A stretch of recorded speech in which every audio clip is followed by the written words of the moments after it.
बस 5-10 सेकंड का जरूरत।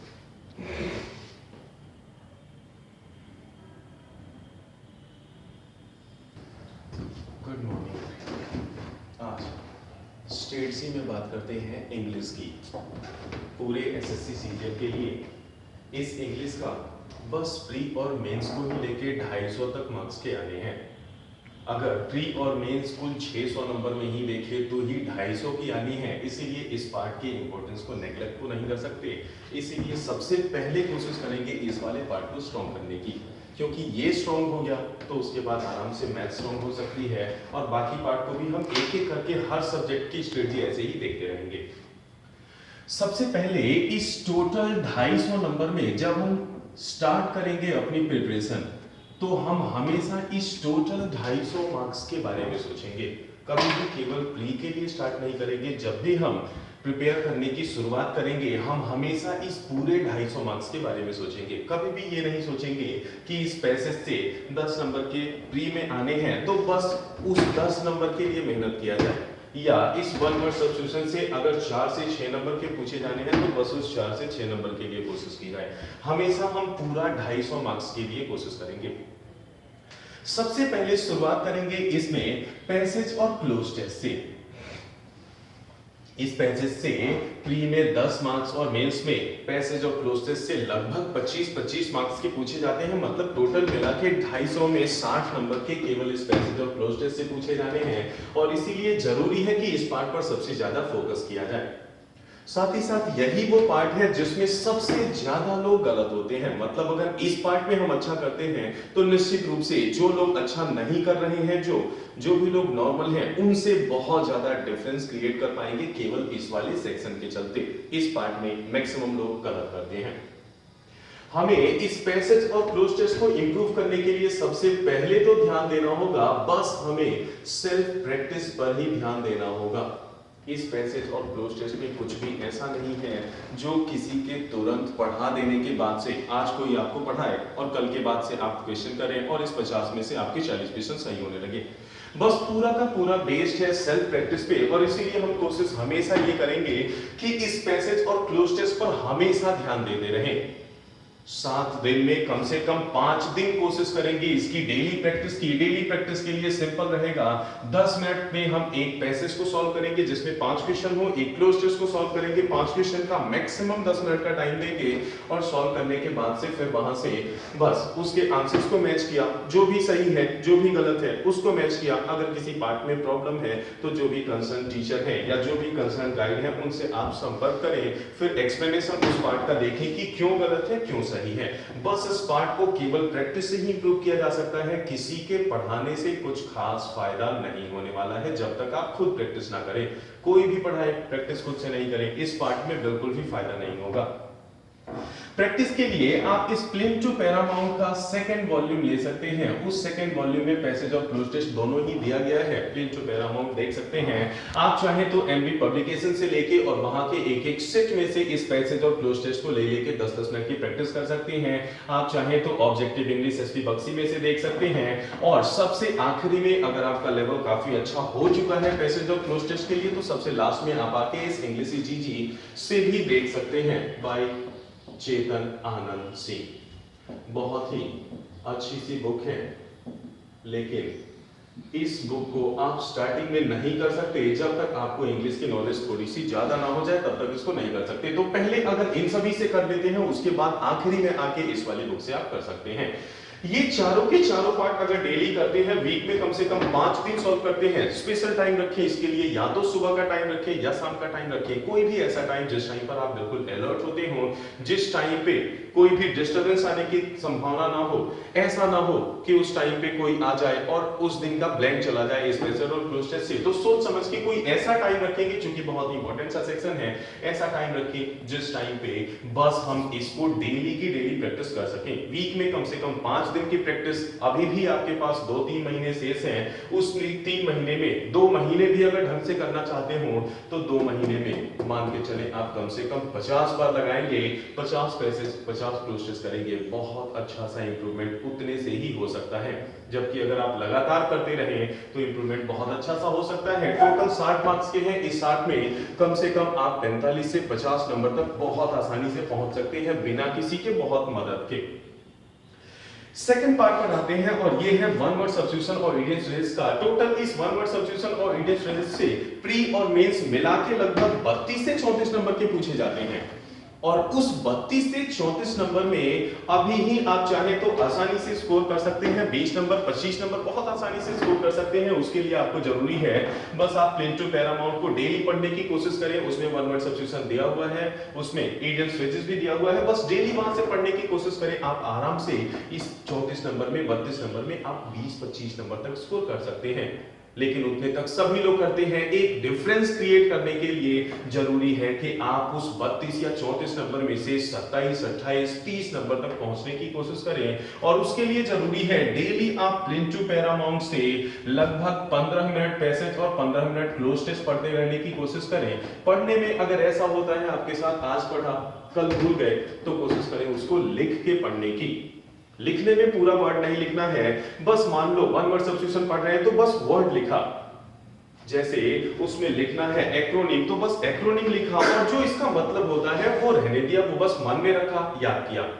मान लो वेटरन याद कर रहे हैं तो बस वेटरन लिखा कॉपी पे, रफ की कॉपी पे नॉर्मल लिख रहे हैं, वेटरन लिख रहा है रफ की कॉपी पे, उससे होगा स्पेलिंग मिस्टेक में भी इसका फायदा होगा, साथ ही साथ वर्ड लंबे टाइम तक याद भी रहेगा। बस वर्ड को लिखना है, उसका मतलब जो भी है बस उसको नहीं लिखना है, उसको माइंड में याद करना है। सेम यही प्रोसेस करना है इडियम फ्रेजेस के साथ भी, इससे लंबे टाइम तक वो याद रहेंगे। और अगर इस प्लेन टू पैरामाउंट से दोनों को कंप्लीट कर लेते हैं तो 75% तक का काम वहीं से कंप्लीट हो जाएगा। उसके बाद के 30% के लिए जरूरी है आप इसी को 2-3 बार रिवाइज करें। साथ ही साथ जो भी टेस्ट दे रहे हैं कभी भी नया वन वर्ड सब्स्टिट्यूशन या इडियम फ्रेजेस आए तो उसके लिए एक अलग कॉपी रखें, बस उसमें लिख लें, याद नहीं करना है, बस उसमें लिख लें। जब आप नेक्स्ट टाइम जाएंगे वापस से वर्ड लिखने के लिए पुराने वर्ड पे अपने आप नजर चली जाएगी और वो याद हो जाएगा।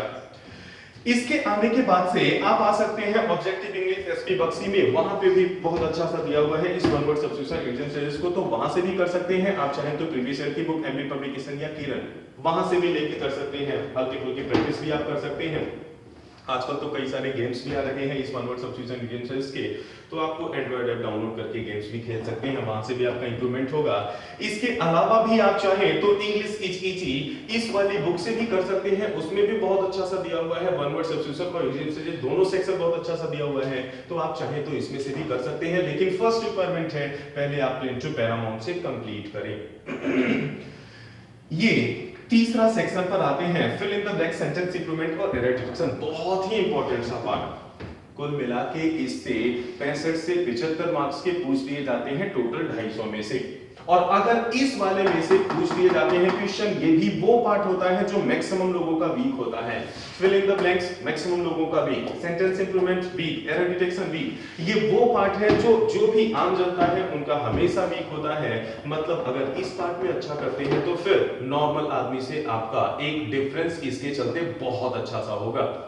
कभी भी नॉर्मल लोग इसमें बहुत ज्यादा क्वेश्चन सही नहीं कर पाते, तीनों के तीनों सेक्शन में परेशान होते हैं और उसका सबसे बड़ा रीजन रहता है प्रैक्टिस ना करना। तो हमें हमेशा इसमें सोचना है प्रैक्टिस करते रहने की डेली। कई सारे लोग तो ये सोचते हैं कि क्यों ना यहां से पहले पूरा ग्रामर पढ़ के खत्म कर लिया जाए, जब ग्रामर एक बार खत्म हो जाएगा उसके बाद से हम इसको करने आएंगे।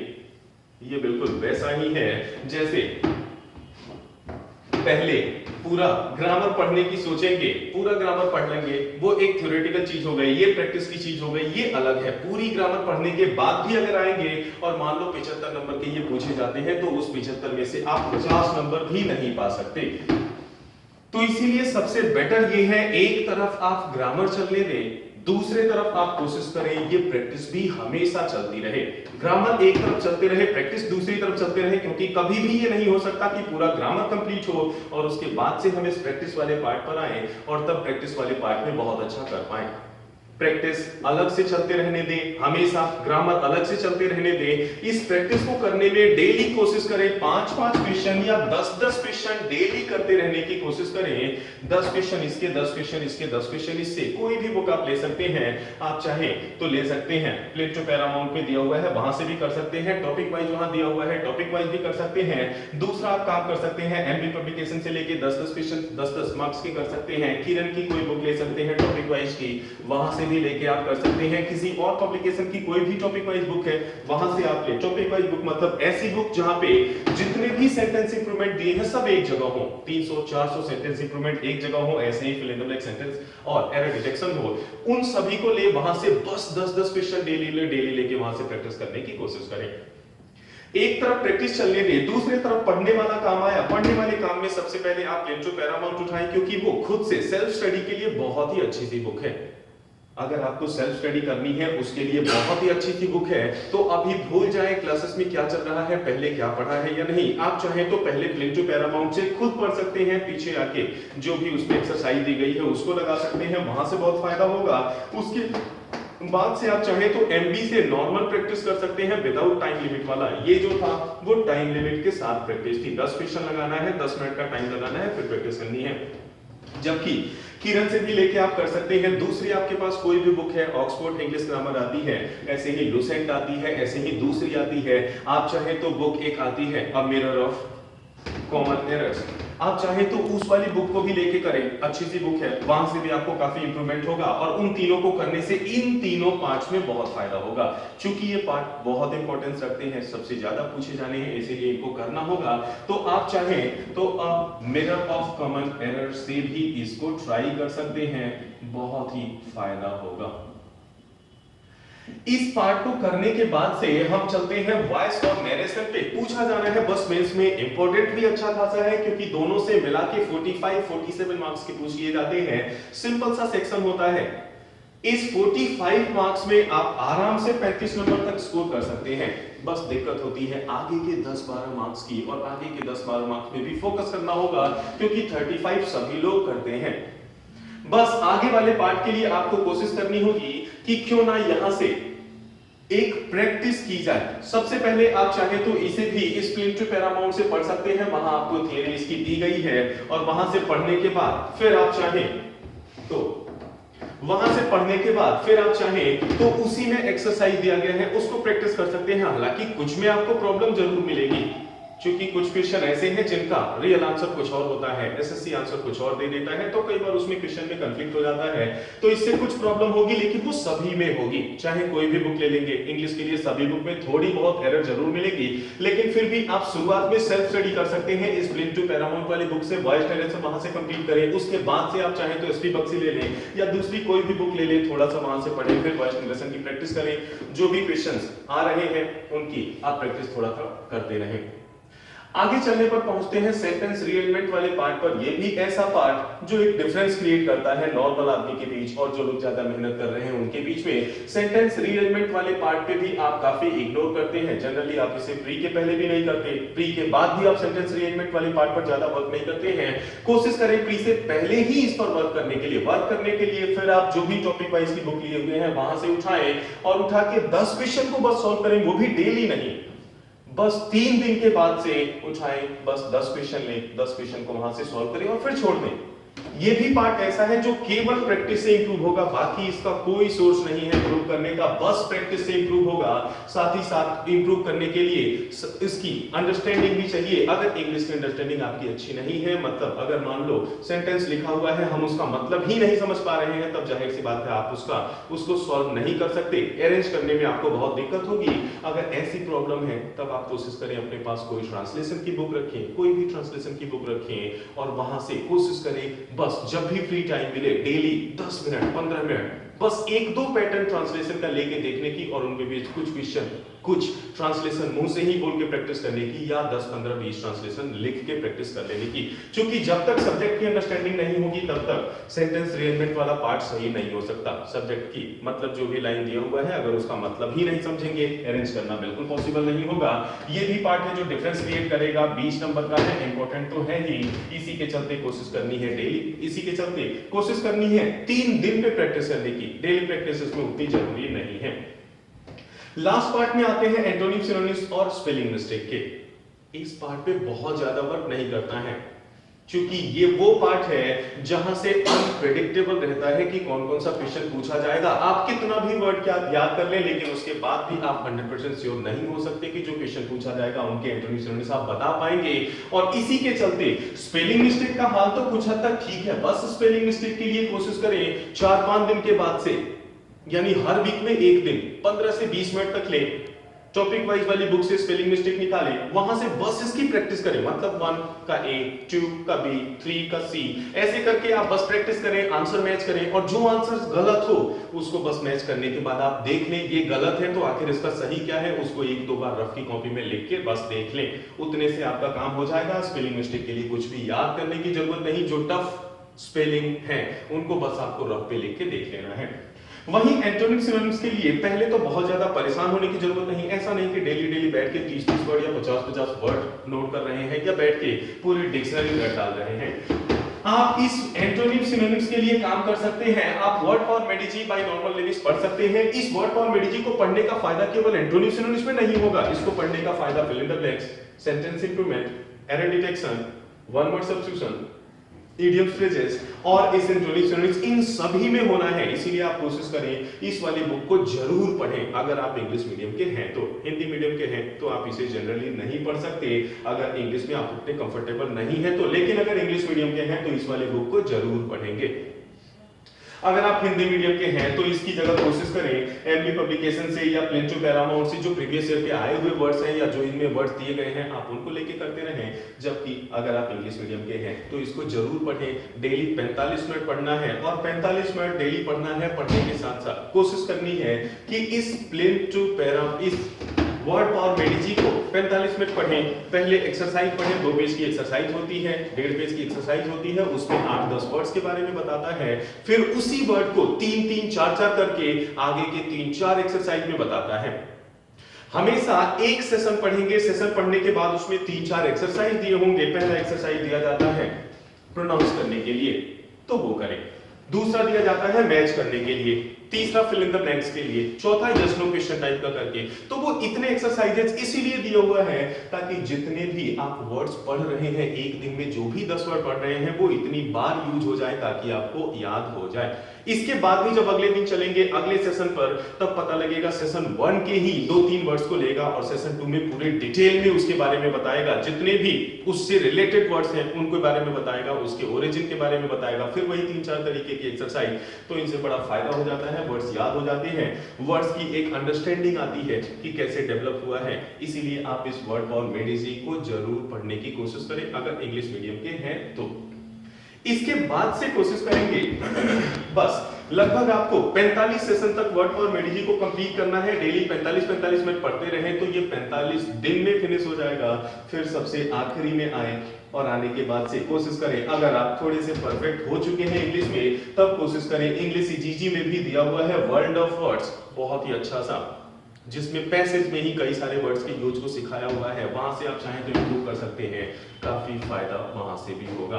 बस यही पूरा का पूरा करके हमें इस इंग्लिश को इंप्रूव करना है। बस इसमें सबसे मेन चीज आपको एनालाइज कराना क्या था, कुछ भी ऐसा खास नहीं है कि बस आप डिपेंडेंट रहे दूसरे पर, कि जब तक दूसरे नहीं पढ़ा सकते तब तक हम इसका टेस्ट सीरीज स्टार्ट ना करें, तब तक इसकी प्रैक्टिस स्टार्ट नहीं करें, जब पूरा ग्रामर फिनिश हो जाएगा तब स्टार्ट करें, ऐसा बिल्कुल भी नहीं है।